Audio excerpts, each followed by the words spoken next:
Saudara, betapa celakanya, betapa jeleknya, betapa hancurnya apabila dalam suatu kehidupan kita tidak punya destiny, kita nggak punya sasaran.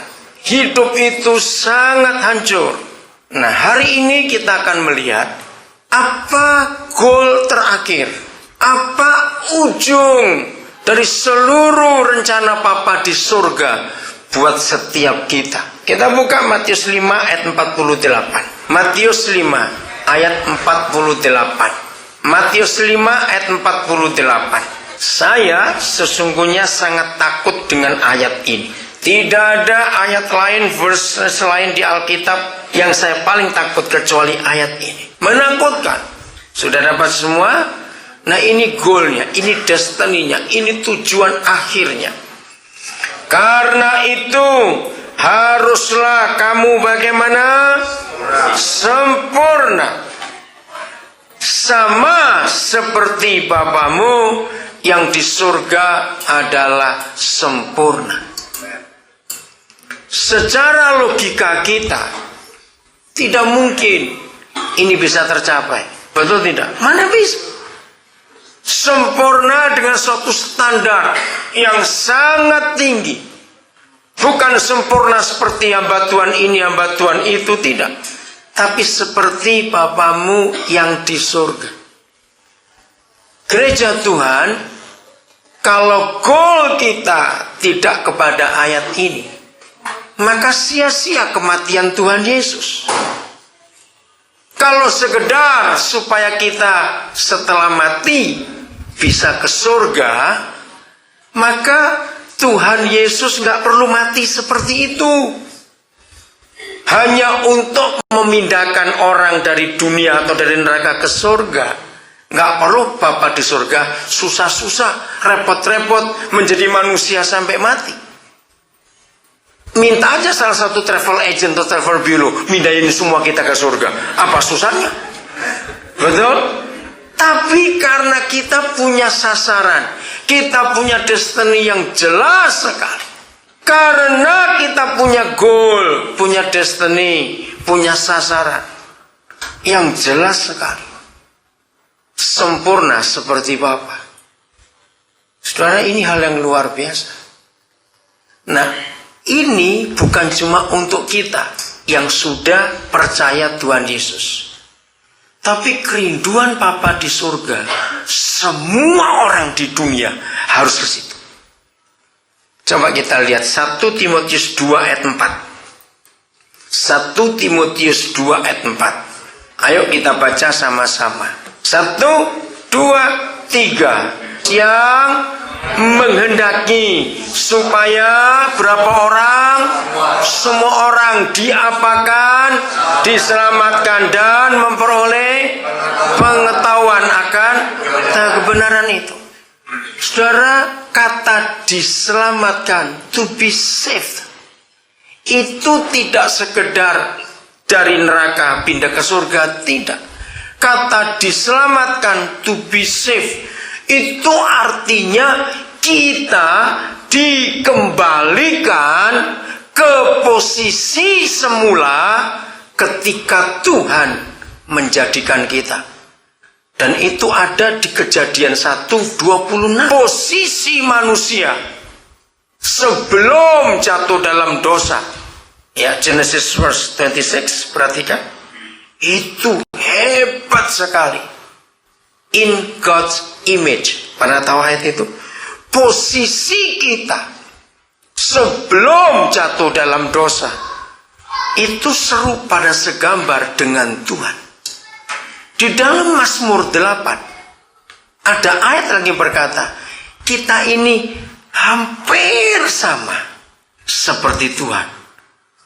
Pernah gak kita sadar betapa mulianya kita ini, betapa hebatnya kita ini? Tapi karena dosa rusak semua. Hampir semua kita jadi kayak setan. Betul tidak? Seperti setan kita ini, karena kejahatan yang kita lakukan. Bayangkan kerinduan Bapa di surga. Kata diselamatkan, Itu nggak sekedar diampuni dari dosa dan dosa dihapuskan, lebih daripada itu, saudara. To be saved itu artinya menjadi serupa dengan Bapa di surga. Hendaklah kamu sempurna seperti Bapamu yang di surga. Apa yang terjadi kalau kita tidak tahu destiny kita?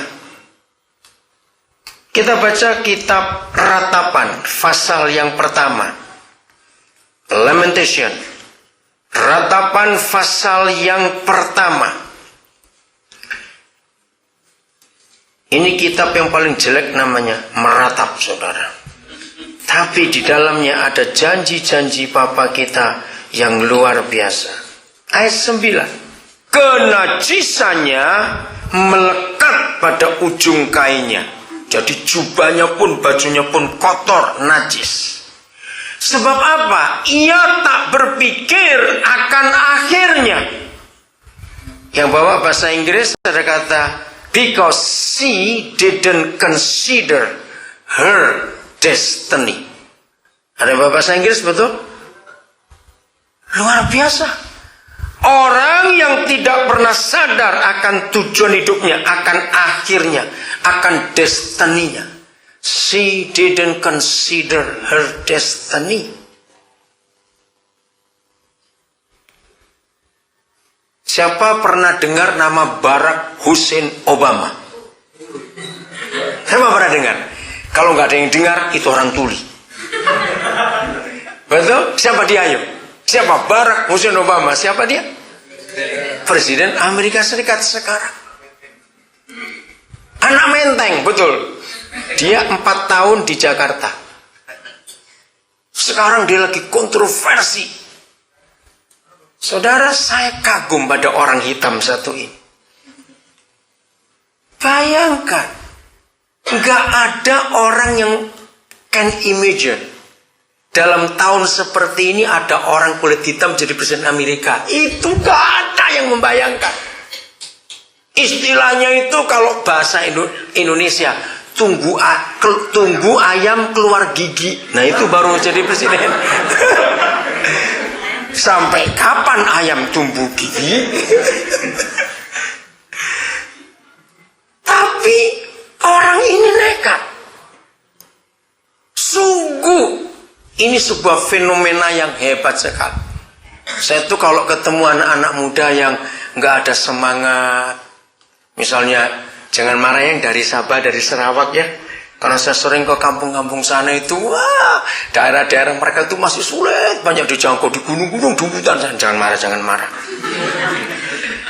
Kalau saya bertemu dengan anak-anak muda yang nggak punya semangat, bangun pagi nyesel, kenapa aku miskin, kenapa aku miskin, kenapa aku jelek, kenapa aku pendek, kenapa aku tinggi, kenapa aku begini. Saya mau katakan hari ini, postur tubuh kita, warna kulit kita, itu tidak menentukan kita akan jadi apa. Barack Obama adalah contoh. Tidak ada orang pernah berpikir ada orang hitam jadi presiden Amerika, itu tidak mungkin. Itu mungkin tunggu 100 sekian tahun lagi.